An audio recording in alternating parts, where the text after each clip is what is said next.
मंगलमय मंगल करण वीतराग विज्ञान। नमो ताहि जाते भये अरहंतादि महान। करि मंगल करि हो महा ग्रंथ करन के काज। जाते मिले समाज सब पावे निज पद राज। पावे निज पद राज। इस भव तरु का मूल एक जानहु मिथ्या भाव।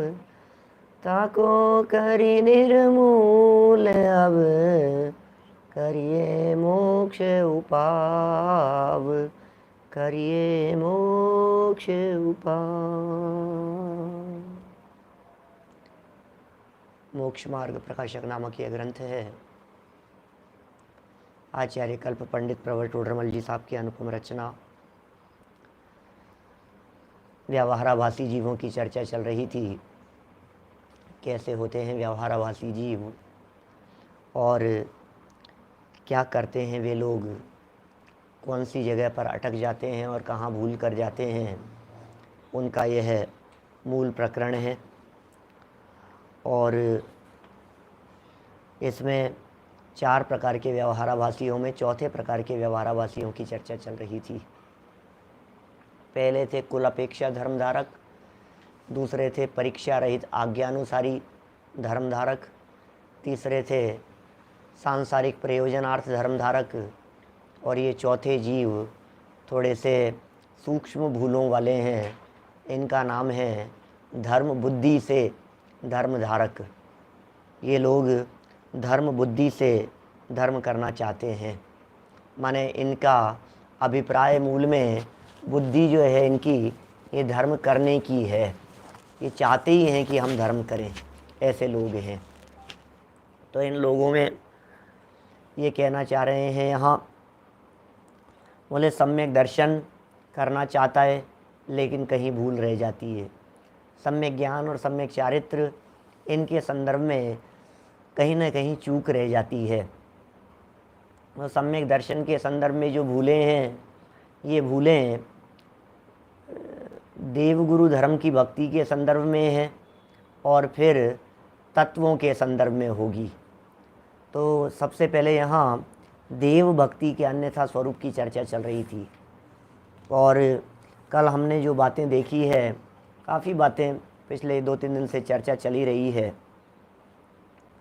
स्वर्ग मोक्षदाता मानता है, अधम उद्धारक मानता है, और अनेक अनेक प्रकार के उपमाओं से ये भगवान की भक्ति पूजन आदि करता है। और एक टोडरमल जी का जो ब्रह्म वाक्य जिसे मैं कहता हूँ बहुत सुंदर, वे कहते हैं फल तो परिणामों का लगता है, परिणाम शुद्ध हुए बिना थोड़ी ना काम चलेगा।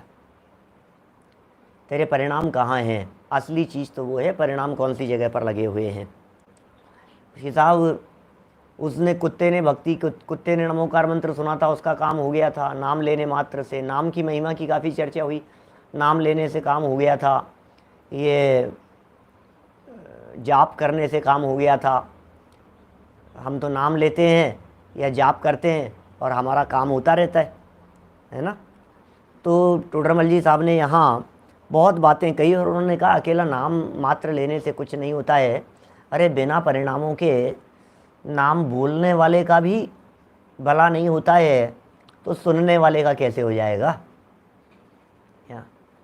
बोलने वाले का ही नहीं हो, जो खुद बोल रहा है उसका ही नहीं होता है, तो सुनने वाले का कैसे हो जाएगा? और मैं यदि एक कदम आगे बढ़ कर के बात करूं तो मैं ये कह सकता हूं, जिनका नाम लिया गया है उनका ही नहीं होता है भला, तो फिर माने उनके भी पाप कर्म का उदय आता हुआ देखा जाता है, तो फिर साधारण व्यक्तियों की क्या बात करें। कभी कभी मैं लोगों को कहता हूँ इस तरह की बात कि आप सोच रहे हो पार्श्वनाथ भगवान का नाम लेने से भला हो जाएगा, लेकिन पार्श्वनाथ भगवान के खुद के ऊपर ही जब संकट आ गया था तो वो भी अपने आत्म स्वरूप में लीन हो गए। माने संकट तो उनके ऊपर भी आ जाता है ना। आप सोच रहे हैं नमो अरिहंताणम, नमो सिद्धाणम, नमो आयरियाणम, नमो वज्रायणम, नमो लोहे सव्य साहुणम बोलने से हमारा भला हो जाएगा। तो बोले जो नमो लोहे सव्य साहुणम में शामिल हैं उपसर्ग तो उनके ऊपर भी हो जाता है। आप सोच रहे हो मैंने नमो लोहे सव्य साहुणम बोला, मैंने नमो आयरियाणम बोला और मेरा भला हो जाएगा। भाई नमोकार मंत्र बोल करके भला चाह रहे हो ना आप। तो जो स्वयं आचार्य हैं क्या उनके ऊपर उपसर्ग नहीं होते? जो स्वयं उपाध्याय हैं, स्वयं मुनिराज हैं, उनके ऊपर उपसर्ग नहीं होते? तो फिर उनका नाम लेने से हमारा उपसर्ग संकट कैसे टल जाएगा? ये कैसे हो सकता है कि उनका नाम लिया और हमारा संकट टल गया? ये कैसे हो जाएगा? बहुत विचारणीय बातें हैं। और ये कहा कि भैया सच्ची बात तो ये है कि जो तुमने कुत्ते का और इनका उनका जो तुमने दो चार उदाहरण सोचे हैं दिमाग में, उन सब में भी नमोकार मंत्र सुनने के काल में परिणाम निर्मल हुए थे, तब काम हुआ था। काम तो हुआ है परिणामों से, और समझता है ये काम हुआ है कान में शब्द पढ़ने मात्र से। ऐसा समझ लेता है। माने इसके समझ का ही फर्क है। ये ऐसा समझ रहा है कि भाई मैं तो इसने ये काम किया था ना मैंने, इसलिए ऐसा हो गया। काम तो पूर्व के पुण्य कर्म की वजह से हुआ है। अब ये कर्म सिद्धांतों की इन व्यवस्थाओं को पहचानता नहीं है। हमने कहा था आपसे कि आप सुनो एक बार पुरानी बातें। मोक्ष मार्ग प्रकाशक के दूसरे अध्याय में, इसी ग्रंथ के दूसरे अध्याय में ये सब चर्चाएं की थी। संक्रमण हो जाते हैं, उत्कर्षण अपकर्षण हो जाते हैं। पता है कौन सा नंबर पेज था? सत्तारूप कर्मों की अवस्था का प्रकरण था और पेज नंबर था 29। राइट साइड वाला पेज है, बीच में हेडिंग दी हुई है सत्तारूप कर्मों की अवस्था, 29 नंबर पेज पर। और वहाँ उन्होंने कहा है कि अन्य कर्म प्रकृतियों के परमाणु थे, वे बदल करके अन्य प्रकृति रूप हो गए, और कुछ कर्म परमाणु उनके स्थिति अनुभाग कम थे, वे स्थिति अनुभाग बढ़ गए। किसी के स्थिति अनुभाग ज़्यादा थे, वे स्थिति अनुभाग कम हो गए। तो बोले ये बदल जाने का नाम है संक्रमण, ज़्यादा बढ़ जाने का नाम है उत्कर्षण, कम हो जाने का नाम है अपकर्षण। बोले ये होता कैसे है कि जीव के परिणामों का निमित्त पाकर इस प्रकार का होता रहता है। जैसे परिणाम होंगे वैसा फल मिलेगा। अब इसे ऐसा लगता है कि नहीं, जैसे देखो तबीयत खराब हो गई तो तबीयत खराब होते ही नॉर्मली लोग क्या सोचने लगते हैं, क्या खाया था, सुबह क्या खाया था, शाम को क्या खाया था। तो अब वो तुरंत जो है ना, उससे जस्ट पहले जो कुछ भी खाया हो तुरंत उसके माथे पर, अरे यार तुमने तो हलवा खाया था इस वजह से हो गया, तुमने आज तो ये खा लिया था इस वजह से हो गया, तुमने मंगोड़ी खा ली थी, पकौड़ी खा ली थी, ये खा ली थी, अच्छा घेवर खाए थे, ओ हो इस वजह से हो गया। अब ये सीधी इसकी सुई जस्ट पहले वाले पे अटक जाती है। अब यहाँ ये जो भक्ति की चर्चा कर रहे हैं ना, देव भक्ति के अन्यथा रूप में क्या हो जाता है, प्रॉब्लम ये हो जाती है, तुम्हारे ऊपर आया हुआ था कोई संकट, हमारे ऊपर आया हुआ था कोई संकट, जगत में किसी के भी ऊपर, और उसने कर ली कोई विधान अनुष्ठान, और अब अनुष्ठान करने के तत्काल बाद में वो संकट मिट गया, तो इसे ऐसा लग गया कि उसकी वजह से मिट गया। बोलो, मुझे कहानी याद आ रही है बीच में, सुना दो क्या? एक बहुत गरीब आदमी था, बहुत गरीब आदमी, और वो किसी गरीब आदमी तो था ही, लेकिन रोजी रोटी उसकी चलती थी। तो वो किसी मजार पर जाता था और वहाँ जाकर के अपना माथा टेकता था। 6 महीने हो गए, साल भर हो गए, 2 साल हो गए, अब गरीब तो था ही, अब रोजाना वहाँ जाकर के माथा टेकता था। तो अचानक क्या हुआ, उसकी गरीबी किसी एक ज़रूरत से ज़्यादा लेवल पर बढ़ गई और बहुत ज़्यादा परेशान हो गया। तो वहाँ जाकर के जिस मजार पर जाता था, वहाँ जाकर के माथा टेकता था। एक दिन वहाँ के जो पुजारी संत महात्मा थे, उनसे कह दिए कि भाई मैं तो बहुत संकट में हूँ और इतने सालों से यहाँ आ रहा हूँ, कुछ मेरे को तो कुछ फल मिला नहीं इसका, मैं क्या करूँ, बहुत बहुत परेशान हूँ। मैंने तो सोचा था, इस मजार की महिमा सुनी थी मैंने बहुत कुछ।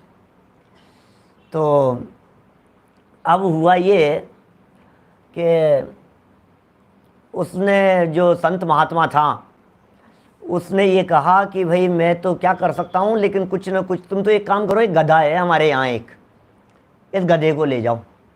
गधा दे दिया उसने। तो ठीक है, गधा दे दिया। अब ये गधे से काम चलाने लगा, बोझा ढोने लगा, इसकी रोजी रोटी चलने लगी। खूब रोजी रोटी चलती थी, घर का सारा खर्चा निकल जाता था, कमाता था, गधे के ऊपर सारा काम करता था। लेकिन साल 2 साल 3 साल बाद में क्या हुआ कि वो गधे की खूब महिमा आती थी इसको, लेकिन वो गधा भी मर गया। सुनना ध्यान से क्या कह रहा हूं। अब गधा मर गया, क्या सुनी होगी मेरे से कभी, पुराने में बहुत सालों पहले सुनाई है, लेकिन पहले कभी। अब वो गधा मर गया साहब, अब क्या करें। तो इसको तो बहुत महिमा थी गधे की, तो इसने क्या किया, उस गधे की एक मजार बना दी। गधे को वहां उसने जहां दफनाया उस जगह पर उसने चबूतरा सा बना दिया। गधे के जहां मरा था गधा, गधे की महिमा बहुत थी कि गधे की वजह से मेरी रोजी रोटी चलती थी, गधे की वजह से ही सब कुछ चलता था, मैं क्या करूं। ऐसा सोच करके उसने गधे को जहां था उस जगह पर एक चबूतरा बना दिया, और वहां रोजाना उसके बैठ करके रोता रहता था उस जगह पर। अब रोता रहता था। अचानक क्या हुआ, उधर से कोई एक राहगीर निकल रहा था, और उसने देखा इसको कि ये उस चबूतरे पर माथा टेक करके रो रहा है। उसको भी ऐसा लगा कि शायद पता नहीं किसी संत महात्मा का ये होगा, मकबरा होगा, चबूतरा होगा। ऐसा जान करके वो भी अपनी उसने गाड़ी रोकी, और गाड़ी रोक करके उसने वहाँ माथा टेका। इसको देखा वहाँ माथा टेक करके रोते हुए गधे के मालिक को। अब गधे का मालिक माथा टेक करके रो रहा था, तो ऐसा सोच करके ये भी सड़क चलता आदमी माथा टेक करके और कोई अपनी मनोकामना मांग करके और चला गया। संयोग से हुआ ऐसा, वो अपने गांव या जहाँ पहुँच रहा था, उसका जो काम उलझा हुआ था वो निपट गया, वो सुलझ गया, वो काम हो गया। और साहब काम हो गया तो इसके दिमाग में तो कौन सी बात, ओहो मैं तो वहाँ माथा टेक करके आया था, उससे काम हो गया। जरूर किसी बहुत पुण्यशाली संत महात्मा की कोई बड़ी मजार होगी, और उसने गांव में कह दिया कि मेरा काम तो इस वजह से हो गया, मैं तो वहाँ माथा टेक करके आया था, मेरे को तो काम होने की बिल्कुल उम्मीद नहीं थी, और ये तो भाई साहब उसी का चमत्कार है। क्या अब दिनों दिन पैसे वो तो गांव में ऐलान कर दिया, भीड़ लगने लग गई वहाँ। कहाँ पर, गधे की मजार पर। धीरे धीरे बड़ा मंदिर बन गया, मान्यता हो गई उसकी। अब ये ऐसे हो जाता है, बोलो दुनिया भर में क्या करें। अब वो खूब पैसा उसको वापस, मरने के पहले गधा काम आता था उसके, और मरने के बाद भी गधा उसकी आजीविका का साधन बन गया। चढ़ावा आने लगा और पैसा आने लगा, पैसों की बरसात होने लगी। कई महीनों निकल गए, 2-4 साल निकल गए। उधर से वही महात्मा निकले, वो पहले मजार वाले, क्या वो निकले, बोले अरे मैंने तेरे को अपना गधा दिया था, क्या हुआ, और ये क्या खुल के यहाँ क्या कर लिया है तूने। तो कहा महाराज आज मैं जो कुछ भी हूँ सब आपकी वजह से ही हूँ। कि क्या हुआ कि आपने जो गधा दिया था वो गधा मर गया था, और वो मरे हुए गधे की ये मैंने यहाँ चबूतरा बना दिया, और फिर देखो आप इसकी मान्यता ऐसी हो गई है, मरने के पहले भी सहयोग किया गधे ने खूब मेरा, और मरने के बाद भी मैं आपका उपकार भूल नहीं सकता हूँ। क्या तो बोले महाराज वो मजार क्या चल रही। बोले सुन, क्या जैसे तू इतना पैसे वाला हो गया है, तेरे को बताऊं तू जिस मजार पर पहले आता था वो इस गधे की अम्मा थी। ऐसा समझ में आ रही है बात। माने कुल मिलाकर के बात ये है, ये सब दुकानें ऐसे ही चल रही है पूरे दुनिया भर में। एक जगह पर कोई पत्थर लीप दिया जाता है, कुछ हो जाता है, और व्यक्ति ऐसा समझ लेता है काम हुआ है पुण्य के उदय से, काम हुआ है किसी दूसरे कारण से, और मान लिया इसकी वजह से हमारी मान्यता हो गई, ये हो गई। देखा देखी भीड़ लग जाती है, लोग पूजने लग जाते हैं, और ये ऐसा है। ये भाई साहब ये भक्ति के स्वरूप में ऐसी हालत है, क्या कहें। दुनिया भर की यही हालत है। वो आपने वो कहानी सुनी होगी, वो प्रसंग, राजा जी की सवारी निकली थी और किसी जानवर ने, कुत्ते ने पोटी कर दी रास्ते में, और सवारी निकल रही थी, गोबर कर दिया, और लोग माला लेकर के खड़े हुए थे, और उन्होंने अचानक सोचा कि क्या करें क्या करें। अभी तो यहीं सामने तक आ गए, एक काम करो कि जो माला हाथ में है ना हमारे, क्या करें हम इसको ढकने के लिए। माला ढक दी, और 2-4 लोगों ने माला डाली तो 2-4 लोगों ने और डाल दी। और इतने में राजा जी सामने से आ गए, वो 25-50 मालाएं वहां डली हुई देखी, तो राजा जी ने पूछा कि ये क्या है? बोले ये गंदी माई का मंदिर है। तो राजा जी भी वहां चढ़ावा चढ़ा करके और वहां हाथ जोड़ करके माथा टेक के चले गए। किसके? वो कोई कुत्ता पोटी कर गया था उसके ऊपर, फूल चढ़ाओ वहां। ये ऐसे चलने लग जाती है कोई ना कोई चीजें दुनिया भर में। मंदिर बना दिया फिर उनका, गंदी माई का, सुगली माता का मंदिर बना दिया, वहां मंदिर बन गया। क्या बतलाएं आपको, ये सारे लोग काम कैसे हो रहा है समझ नहीं पा रहे हैं, असली काम किस तरह से हुआ है। ये कर्म सिद्धांत को एक बार गहराई से समझ लेवे तो ये बात समझ में आ जाए, काम हुआ है तेरे कर्म के उदय से, काम हुआ है तेरे पूर्व कर्म के उदय से। और तू समझ रहा है कि मैंने ये जो भक्ति की है ना, चंवर लेकर के जो मैं नाचा हूँ, भक्ति की है, आराधना की है, मैंने जो पूजन की है, मैंने जो अनुष्ठान विधान किया है, इस वजह से हो गया है ऐसा। बोलो, दिमाग में ऐसा बैठ जाता है। तो टोडरमल जी यहाँ ये कह रहे हैं, भैया ये जो कल अपन ने पैराग्राफ पढ़ा था, थोड़ा फास्ट पढ़ गए थे अपन, 222 नंबर पेज के बीच वाला पैराग्राफ और बीच वाली लाइन, अरंतादि की भक्ति रूप शुभोपयोग परिणामों से पूर्व पाप के संक्रमण अधिक हो जाते हैं। ये बहुत अच्छी बात है भाई साहब, पूर्व पाप के संक्रमण अधिक हो जाते हैं। बोलो, और इसलिए उपचार से अनिष्ट के नाश का व इष्ट की प्राप्ति का कारण अनंत आदि की भक्ति कही जाती है। ये भक्ति की स्थिति है, उपचार से कह दिया। क्योंकि उसके पहले क्या किया था? बोले भक्ति की थी, अनंत भगवान की भक्ति की थी। देखो, भक्ति नहीं कह रहे हैं, फिर शब्द नोट करना, एक एक शब्द, जहाँ थोड़ा सा शब्द गहराई से देखते हैं वहीं कुछ विशेषता ख्याल में आती है। अनंत आदि की भक्ति से संक्रमणाधिक नहीं हुए, भक्ति के साथ में शुभोपयोग परिणाम जोड़ा है पंडित जी ने।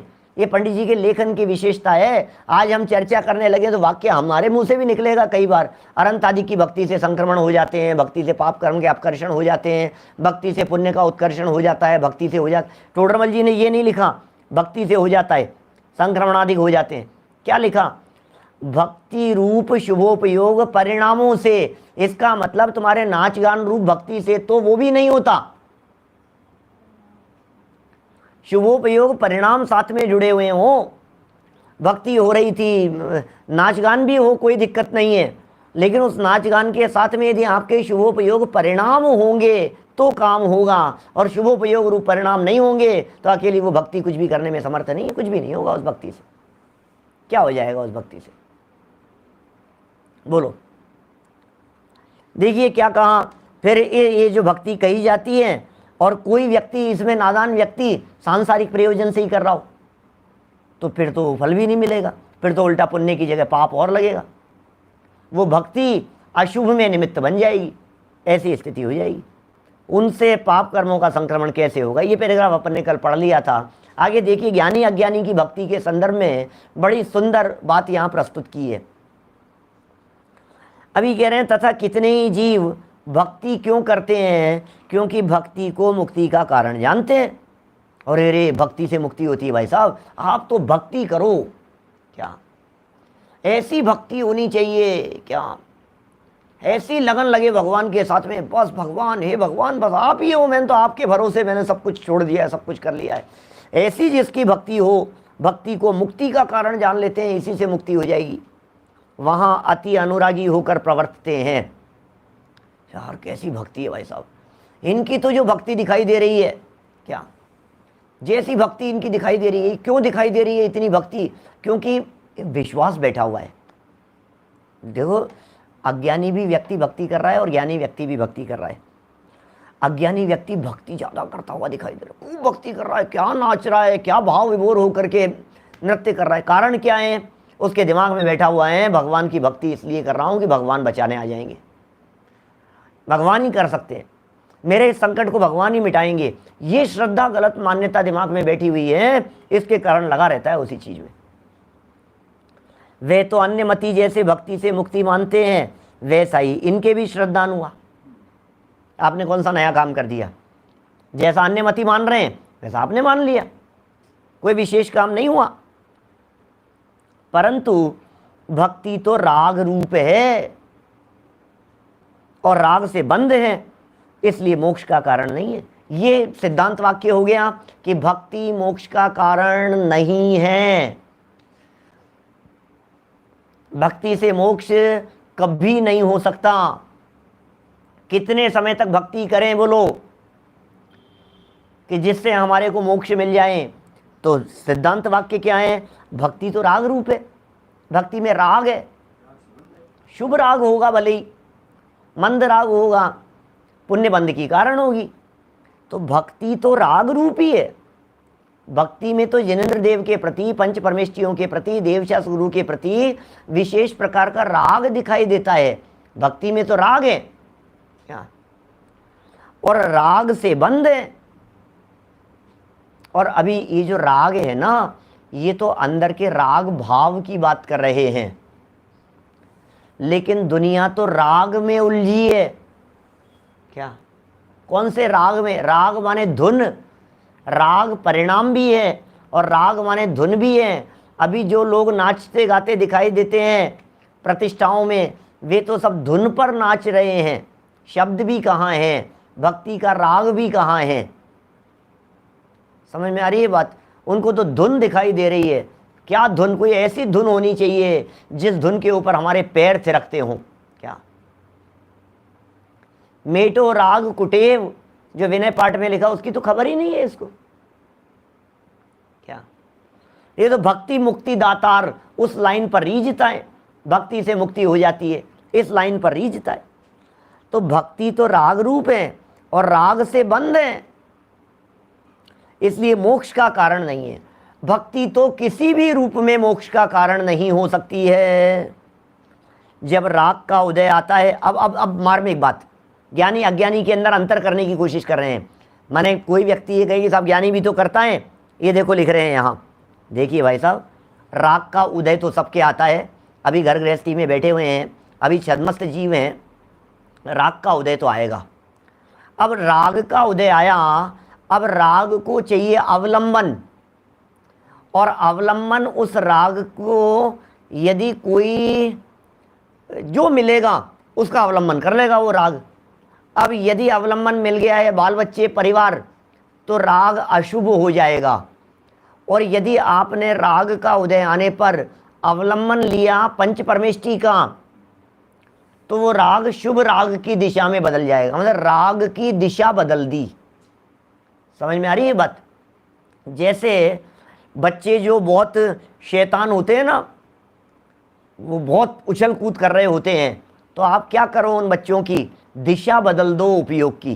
क्रिएटिविटी तो है उनमें, उत्साह तो है उनमें, लगन, कुछ ना कुछ करने का जज्बा तो है, लेकिन क्या करें? बोले दिशा बदलनी है, बस यही तो काम करना है। जैसे मैं कहता हूँ ना कई बार, ये जितने बड़े बड़े क्राइम करने वाले लोग होते हैं, आजकल तो सब सोशल मीडिया के ऊपर क्राइम चल रहे हैं। ये आजकल तो टेक्नोलॉजी में क्राइम हो रहे हैं, हैकिंग हो रही है। ये जितनी हैकिंग, ये सब बहुत बुद्धिमान लोग हैं, बड़े बड़े आतंकवादी लोग हैं, बड़े बड़े काले धंधे करने वाले लोग, ये सब कोई कम बुद्धिमान थोड़ी ना होते हैं। बुद्धि तो बहुत है उनके पास में। तो किया क्या? बुद्धि का उपयोग जिधर किया है उसको सिर्फ डाइवर्जन चाहिए। क्या? दिशा बदलनी है उसकी और काम हो जाएगा। बोलो, माने जितने साइबर क्राइम करने वाले लोग हैं, सिर्फ इतना सा हुआ है, उनको सही डायरेक्शन नहीं मिला। बुद्धि तो इतनी थी कि वे देश के विकास में बहुत योगदान कर सकते थे, लेकिन क्या किया? दुरुपयोग किया, तो देश के विनाश में काम कर रहे हैं। तो सही दिशा में हो तो विकास कर जाएगा, गलत दिशा में हो तो विनाश कर जाएगा। अभी राग का उदय आया किसी भी व्यक्ति के, अब राग के उदय में अवलंबन देवशास्त्र गुरु हो तो बोले शुभ राग, और राग का उदय आया और अवलंबन टीवी बन गया, म्यूजिक बन गया। देखो, किसी व्यक्ति को संगीत का बहुत शौक है, म्यूजिक का बहुत शौक है, अब वो गाने सुनता है, फिल्मी गाने सुनता है, उलझा रहता है, उसके अंदर नाचता गाता रहता है। अब देखो, रस है ना उसका, संगीत का रस है, तो आप उसकी दिशा बदल दो, तो धार्मिक भक्तियों के अंदर उसका उपयोग लगा दो, तो वो शुभ के अंदर बदल जाएगा, अशुभ से बदल करके शुभ हो जाएगा। ये कह रहे हैं यहाँ हुआ क्या, जब राग का उदय आता है, 222 पेज पर देखिए, जब राग का उदय आता है तब भक्ति न करे तो पापानुराग हो। राग का उदय तो आया है, अब भक्ति तो की नहीं, तो पापानुराग हो। इसलिए अशुभ राग छोड़ने के लिए ज्ञानी भक्ति में प्रवर्तते हैं। ज्ञानी भी भक्ति कर रहे हैं, करते हैं, ज्ञानी जी भी भक्ति क्यों कर रहे हैं साहब, ज्ञानी भक्ति क्यों कर रहा है ये बतलाइए। अशुभ छोड़ने के लिए, पाप से बचने के लिए कर रहा है। और मोक्ष मार्ग को भाई ये निमित्त मात्र भी जानते हैं, वो जानते हैं कि जो मोक्ष मार्ग जीवन में प्रकट हो रहा है, प्रकट होगा, इस मोक्ष मार्ग के लिए ये जो भक्ति है ये निमित्त मात्र है और बाह्य निमित्त है। क्योंकि ऐसा वाक्य कहते हैं ना कई बार, अरहंत भगवान के राग के बिना अरहंत नहीं बना जाता, वीतरागियों के राग के बिना वीतरागी नहीं बना जाता, और वीतरागियों के राग से भी वीतरागी नहीं बनता। क्या, अब दोनों वाक्य हो गए, वीतरागियों के राग से वीतरागी नहीं बनता, वीतरागियों के राग से वीतरागी नहीं बनता, और वीतरागियों के राग के बिना भी वीतरागी नहीं बनता। अरे जिसके हृदय में वीतरागियों के प्रति राग का ही भाव नहीं है, वीतरागियों के प्रति बहुमान का भाव नहीं है, वो क्या वीतरागी बनेगा। और जो व्यक्ति वीतरागियों के राग में ही अटक करके रह गया वो वीतरागी कैसे बनेगा। तो वीतरागियों के प्रति राग भी हो और वीतरागियों के प्रति राग में अटकना भी नहीं हो, तब जाकर के काम होगा। तो ज्ञानियों के हृदय में क्या स्थिति है, अशुभ राग को छोड़ने के लिए भक्ति में प्रवर्तते हैं और मोक्ष मार्ग का बाह्य निमित्त भी जानते हैं, परंतु यहाँ ही उपादेयपना मानकर संतुष्ट नहीं होते, शुद्धोपयोग के उद्यमी रहते हैं। जो व्यक्ति इसी में अटक करके रह गया, भक्ति का निषेध नहीं है, भक्ति में अटकने का निषेध है। भक्ति बुरी नहीं है, भक्ति तो ज्ञानियों के भी होती है। अरे कुंदकुंदाचार्य देव ने भक्ति करते थे रोजाना, ये नियमसार कुंदकुंदाचार्य देव की भक्ति है। बोलो, नियमसार में भक्ति अधिकार लिखा उन्होंने, निश्चय भक्ति की चर्चाएं की, असली भक्ति, दश भक्ति कुंदकुंदाचार्य देव की लिखी हुई है। आचार्य भक्ति, अरिहंत भक्ति, सिद्ध भक्ति, ऐसी भक्तियां हैं, श्रुत भक्ति, तो कई तरह की भक्तियां हैं। तो भक्ति तो ज्ञानियों के जीवन में भी होती है। चौथे गुणस्थान से लेकर 10वें 12वें गुणस्थान तक भी आप ये कह सकते हो कि भाई ये भक्ति चल रही है उनकी। 10वें तक तो मान लो आप भक्ति है, क्योंकि राग रूप परिणाम है ना, शुभ रूप परिणाम है। क्योंकि 11वें 12वें में तो फिर परिणाम वो यथाख्यात चारित्र हो गया है, फिर तो वहाँ कषाय भाव नहीं है, और भक्ति राग रूप है। तो राग का सद्भाव जहाँ तक है वहाँ तक आप भक्ति का सद्भाव कह सकते हो। राग का सद्भाव 10वें गुणस्थान तक है, तो 10वें गुणस्थान तक राग का सद्भाव है, इसका मतलब 10वें गुणस्थान तक भक्ति है। ऐसा कीजिए। 16 कारण भावना भी भक्ति है, और 16 कारण भावनाएं 7वें गुणस्थान तक भाते हैं मुनिराज। चौथे से 7वें गुणस्थान तक 16 कारण भावनाएं भा करके तीर्थंकर कर्म प्रकृति बन जाती है। चलिए, लेकिन इसमें संतुष्ट नहीं होते, इस भक्ति में, इस राग में संतुष्ट नहीं होते और शुद्धोपयोग के उद्यमी होते हैं। ये इंपॉर्टेंट बात है। निगाह कहाँ है, रास्ते में सब कुछ आएगा, लेकिन रास्ते को मंजिल मान करके अटक जाएगा तो मंजिल कभी नहीं मिलेगी। और रास्ते को रास्ता जाने तो कोई ऐतराज नहीं। बोलो, भक्ति की 5 गाथाएं हैं क्या, पंचरत्न प्रवचन सार के अंदर, क्या बहुत चर्चाएं हैं। देखिए, यहाँ तो पंचास्तिकाय की बात प्रस्तुत कर रहे हैं, पंचास्तिकाय टीका की 136 नंबर गाथा की टीका है पंचास्तिकाय की। बड़ी सुंदर बात है। ज्ञानी अज्ञानी की भक्ति में फ़र्क देखना। अभी ज्ञानी और अज्ञानी जीव की भक्ति में फ़र्क क्या है और किसकी भक्ति विशेष दिखाई देती है, इस पॉइंट को विशेष खोलेंगे यहाँ। वही पंचास्तिकाय व्याख्यान में कहा है, क्या कहा है, अमृत चंद्राचार्य कह रहे हैं यहाँ भी, अपने अमृत चंद्राचार्य और टोडरमल जी, ये दोनों कितने अपने साथ दे रहे हैं, सुबह शाम दोनों टाइम हर जगह पर। अमृत चंद्राचार्य की टीका है, समयसार, प्रवचनसार और पंचास्तिकाय, इनकी टीकाएं अमृत चंद्राचार्य और जयसेनाचार्य दोनों ने लिखी है। ये कह रहे हैं, इयम भक्ति केवल भक्ति प्रदानस्य अज्ञानिनो भवति, और तीव्र राग ज्वर विनोदार्थम अस्थान राग निषेधार्थम क्वचित ज्ञानिनोपि भवति। क्या कितनी सुंदर बात कही है, बड़ा गजब का अर्थ है। संस्कृत से अर्थ देखो, इयम भक्ति, ये जो भक्ति है कैसी, केवल भक्ति प्रधानस्य, भक्ति सिर्फ भक्ति है। बोले ऐस भक्ति प्रधानस्य, भक्ति ही जिनके लिए प्रधान है, केवल भक्ति ही जिनके लिए प्रधान है, जिनको भक्ति के अलावा और कुछ नहीं दिखता है, जो सिर्फ भक्ति भक्ति भक्ति भक्ति के अंदर लगे हुए हैं।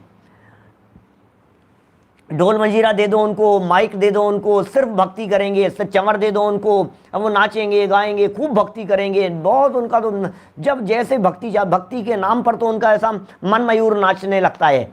तो ये कह रहे हैं केवल भक्ति प्रधानस्य, भक्ति प्रधानता वालों के अज्ञानिनो भवति, प्रधानस्य अज्ञानिनो भवति, अज्ञानियों के होती है। और तीव्र राग ज्वर विनोदार्थम, तीव्र राग ज्वर विनोदार्थम, तीव्र राग के ज्वर को मिटाने के लिए, और अस्थान राग निषेधार्थम, गलत जगह पर राग न चला जाए उसका निषेध करने के लिए, क्वचित ज्ञानिनोपि भवति, कदाचित ज्ञानियों के भी होती है। माने भक्ति अज्ञानियों के भी होती है और ज्ञानियों के भी होती है, लेकिन प्रयोजन में फर्क है। अज्ञानी का प्रयोजन क्या है और ज्ञानी का प्रयोजन क्या है भक्ति में। नीचे अर्थ देखो, यह भक्ति केवल भक्ति ही है प्रधान जिसके, सिर्फ भक्ति जिसके प्रधान है, ऐसे अज्ञानी जीवों की होती है। और तीव्र राग का ज्वर, बुखार, तीव्र राग भाव जागृत हुआ, उस बुखार को मिटाने के लिए, नंबर 1। और दूसरा पॉइंट, कुस्थान के राग का निषेध करने के लिए, विषय कषाय के राग का निषेध करने के लिए, विषयों के रस से उपयोग को हटाने के लिए, टीवी वीवी से उपयोग हटाने के लिए, बच्चों से, बाल बच्चे, परिवार, घर गृहस्थी, धन दौलत, वैभव, संपत्ति, इन सब से जो राग था उस राग को मिटाने के लिए, उसका निषेध करने के लिए, कुस्थान के राग का निषेध करने के लिए के अर्थ कदाचित ज्ञानी के भी होती है। क्या? कदाचित ज्ञानी के भी होती है, माने वो उस ज्ञानी व्यक्ति उसको ऐसा नहीं समझता है कि मुझे तो भक्ति करनी है, वो ये समझता है भैया राग घटाना है, राग की दिशा मोड़नी है, इसलिए भक्ति कर रहा हूँ। सच बात तो ये है कि मैं राग नहीं चाहता, सच बात तो ये है कि राग को मिटाना चाहता हूँ, लेकिन राग मिट नहीं पा रहा है, तो फिर क्या करें? बोलो, मिट नहीं पा रहा है तो क्या करें? बोले ठीक है कोई बात नहीं, मंद करो। आप क्या करेंगे? नुकसान हो रहा है, टोडरमल जी ने उदाहरण दिए, पीछे पढ़े भी थे अपन ने, नुकसान हो रहा था, बहुत नुकसान हो रहा था, फिर क्या करें? बोले नुकसान बहुत हो रहा था तो आप क्या करें? बिल्कुल नहीं होना चाहिए नुकसान, बिल्कुल नहीं होना चाहिए। कि बात तो ठीक है, बिल्कुल नहीं होना चाहिए, फिर हो रहा है तो क्या करें? बोले जितना बच सके उतना बचा लो, जितना घट सके उतना घटा लो, जितना मंद हो सके उतना मंद कर लो। कोशिश तो मिटाने की है, लेकिन नहीं मिट पाए तो घट तो जाए। क्या कोशिश तो ये है कि हमारे ऊपर किसी तरह का इल्ज़ाम न लगे, और लगे तो फिर जितनी सज़ा कम हो सके उतना विचार कर, सज़ा मिले ही नहीं, फर्स्ट प्रायोरिटी तो इसकी है। और फिर सज़ा कदाचित मिले तो क्या करें? बोले जितनी कम हो सके उतना प्रयास किया जाए। बिल्कुल कितना प्रैक्टिकल है ज्ञानियों का जीवन। इसी संदर्भ में एक प्रश्न उठा करके बात को बहुत सुंदर ढंग से जवाब दिया है। 223 नंबर पेज देखिए। आज देव भक्ति के स्वरूप की चर्चा को संपन्न कर देते हैं, अपन पूरा कर लेते हैं, कल गुरुओं की चर्चा करेंगे। वहाँ वह पूछता है, ऐसा है तो ज्ञानी से अज्ञानी की भक्ति की अधिकता होती होगी? क्योंकि देखो ज्ञानी के तो खाली भक्ति है, अज्ञानी के तो खाली भक्ति है, और ज्ञानी तो कभी कदाचित करता है बेचारा, जो भी है कभी कर लेगा, भक्ति कर लेगा, जो भी होगा। तो प्रश्नकर्ता ने प्रश्न कर दिया, अज्ञानी के ज़्यादा भक्ति होती है या ज्ञानी के ज़्यादा भक्ति होती है? भक्ति की अधिकता अज्ञानी के ज़्यादा है या ज्ञानी के, किसके ज़्यादा है? क्या? तो जवाब सुनो, बड़ा गजब का तर्क दिया है। यथार्थता की अपेक्षा तो ज्ञानी की सच्ची भक्ति है, अज्ञानी के नहीं है। क्या? बोलो, बिल्कुल स्पष्ट दिखता है। आइए जैन साहब, बिल्कुल सही कह रहे हैं आप। धार्मिक कार्यक्रम जितने भी हों, उन धार्मिक कार्यक्रमों में प्रवचन भी होते हैं, कक्षाएं भी होती है और सांस्कृतिक कार्यक्रम भी होते हैं,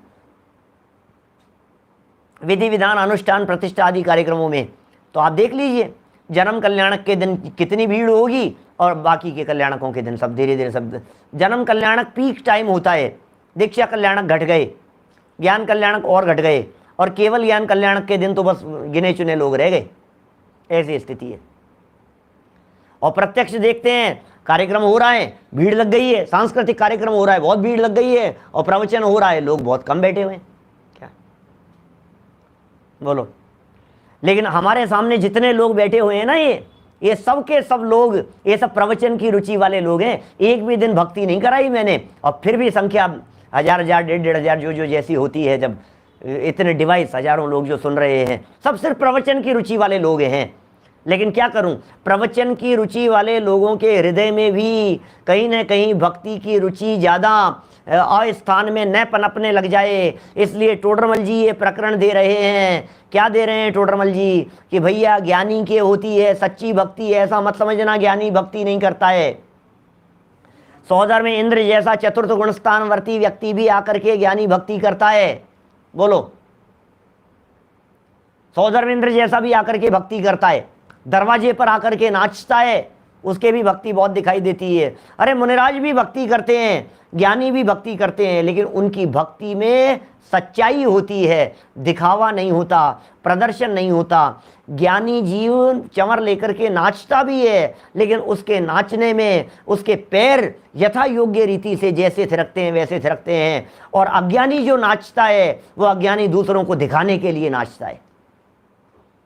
क्या डॉक्टर साहब, अज्ञानी जीव की भक्ति दिखाने के लिए हो रही है, अज्ञानी जीव की भक्ति फोटो खिंचाने के लिए हो रही है, अज्ञानी जीव की भक्ति रिकॉर्डिंग के लिए हो रही है, अज्ञानी जीव की भक्ति लोगों को रिझाने के लिए हो रही है, और ज्ञानी जीव की भक्ति लोगों के लिए नहीं हो रही है, अपने आप के लिए हो रही है।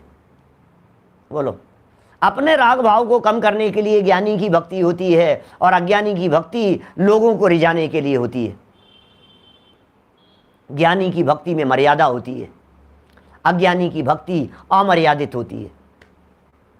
अज्ञानी कदाचित भक्ति के काल में अपने भोग का पोषण करने लग जाता है, राग का पोषण करने लग जाता है, विषय का पोषण करने लग जाता है। ऐसी भक्ति अज्ञानियों की दिखाई देती है। किसके ज्यादा कहें, ज्ञानी के ज्यादा कहें कि अज्ञानी के ज्यादा कहें? तो एक वाक्य तो कह दिया कि ज्ञानी के सच्चाई की अपेक्षा से देखो तो ज्यादा है। एक बात तो ये हो गई, सत्यता की अपेक्षा से देखो तो ज्ञानी के ज्यादा है, और उत्साह की अपेक्षा से देखो, अभी देखो अगला वाक्य क्या लिख रहे हैं, और राग भाव की अपेक्षा अज्ञानी के, राग भाव की अपेक्षा अज्ञानी के। सुनो, ये कह रहे हैं क्यों हो रहा है इतना राग भाव, अज्ञानी के क्यों ज्यादा विशेष भक्ति दिखाई दे रही है? क्योंकि अज्ञानी के श्रद्धान में भी उसे मुक्ति का कारण जानने से अति अनुराग है। क्या है? अज्ञानी जीव तो ये लग रहा है मैं भक्ति करूंगा ना, मेरा ये टैक्स का मैटर निपट जाएगा। वो तो श्रद्धा उसकी ऐसी पक्की बैठी हुई है, ऐसी गाढ़ी बैठी हुई है, ऐसा भाव विभोर होकर के हाथ जोड़ता है, नाचता है, भगवान के पक्षाल करता है, बहुत भावपूर्वक इतनी भक्ति दिखाई दे रही है उसको लग रहा है यही, इसी से मोक्ष मिलेगा मुझे, तो इसी से कल्याण हो जाएगा मेरा, तो इसलिए उसके विशेष अनुराग दिखाई दे रहा है अज्ञानी जीव के। कितने सुंदर लाइन कही है, राग भाव की अपेक्षा अज्ञानी के, राग की अपेक्षा से बात कर रहे हैं। अब अज्ञानी जीव के श्रद्धान में भी उसे मुक्ति का कारण जानने से, वो तो ज्ञानी जीव भी मुक्ति का कारण जान रहा था, लेकिन उपचार से जान रहा था। इधर थी ना लाइन 222 नंबर पेज पर, नीचे से 7वीं लाइन, क्या? मोक्ष मार्ग को बाह्य निमित्त मात्र भी जानते हैं ज्ञानी।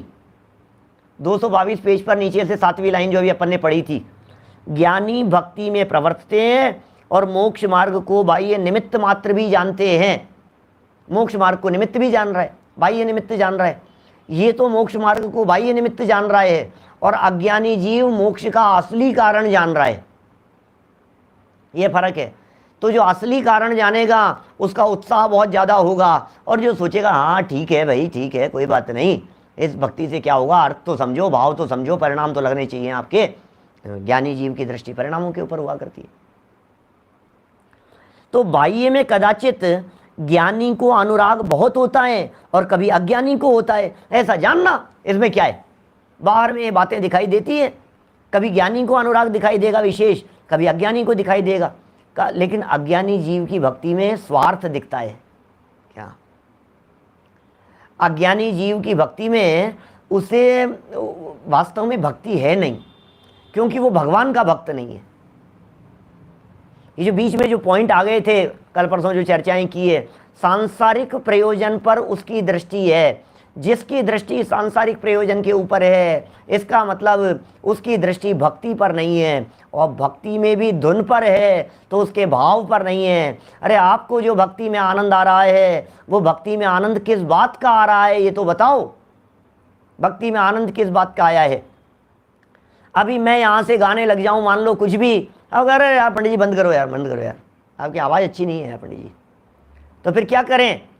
तो बोले उनको दो, अरे ये इनसे, धर्म जी से गवाओ, ये गाएंगे, हमारे गौरव जी सौगानी हैं, उनसे गाओ, ये गाएंगे, हमारे जो भी अच्छे गाने वाले लोग हैं, अब सबका किस किस का नाम लेवें, लेकिन बोलो ये अच्छा गाते हैं, ये इनके द्वारा होना चाहिए। तो फिर आप नहीं यार, इनको बंद करो यार, माइक किसको दे दिया आपने? तो क्या हुआ भैया, भक्ति तो वही है, भक्ति तो वही है। तुझे किस बात का मजा आ रहा था? भक्ति का मजा आ रहा था या भक्ति में छिपे हुए भाव का मजा आ रहा था? यदि धुन का मजा आ रहा है तो इसे जिनवाणी कह रही है कर्णेंद्रिय का मजा है।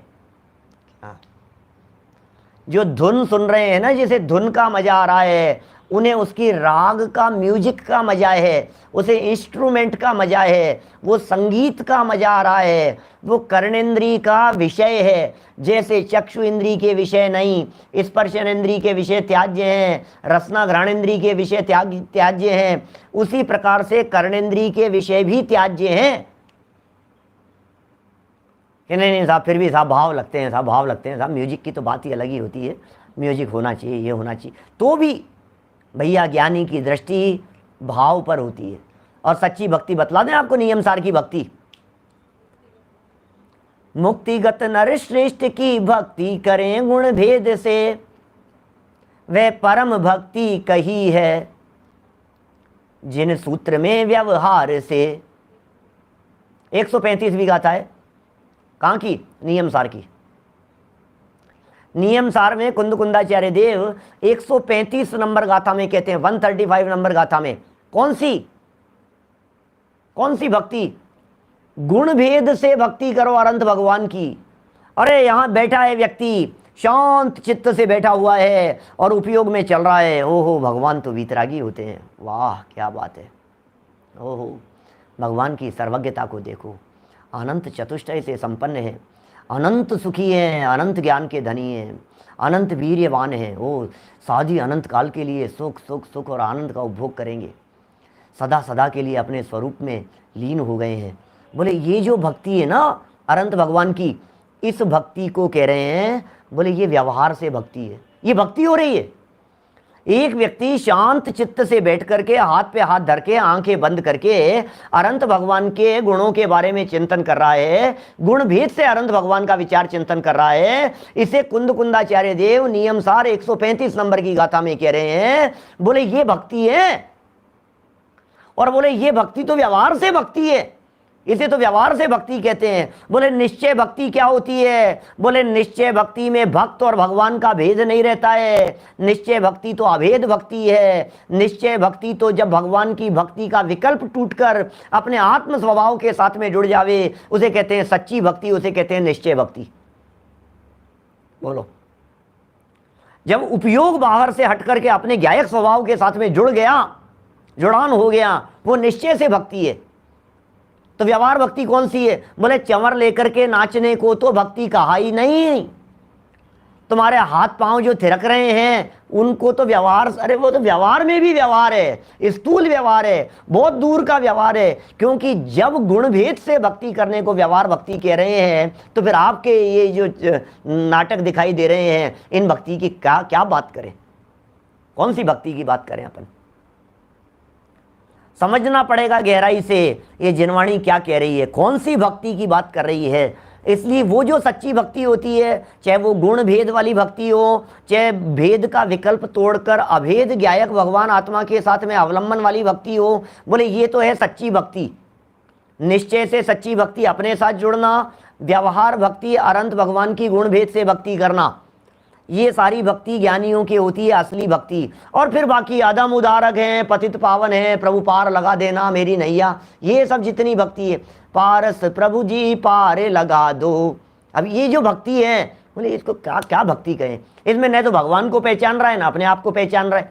भक्ति कौन कर रहा है, भक्ति किसकी कर रहे हैं, जिनकी भक्ति की जा रही है वो कौन है, उनका क्या स्वरूप है, सच्ची भक्ति कैसे होती है, सच्चा स्वरूप क्या है भगवान का, इन बातों को यदि नहीं समझेगा तो भक्ति नहीं हो पाएगी, सच्ची भक्ति नहीं हो पाएगी। इस तरह से भक्ति के संदर्भ में जितनी बातें कही है, उन बातों को हमें गहराई से विचार चिंतन और मंथन का विषय बनाना चाहिए। और देव भक्ति के संदर्भ में जिस तरह जिस जगह पर हमारी भूल रह जाती हो, व्यक्तिगत चीज़ें हैं सबकी, उस जगह अपनी भूल को सुधार कर हम सभी अपना आत्मकल्याण करें। इसी मंगल भावना से बात को यहीं विराम दे रहा हूँ। कल करेंगे गुरु भक्ति की चर्चा विशेष। निज निधि निज में बताई, यह अनंत उपकार है, उसके लिए जिन वाणी माँ को वंदना शतबार है, वंदना शतबार है। भगवान कर लो।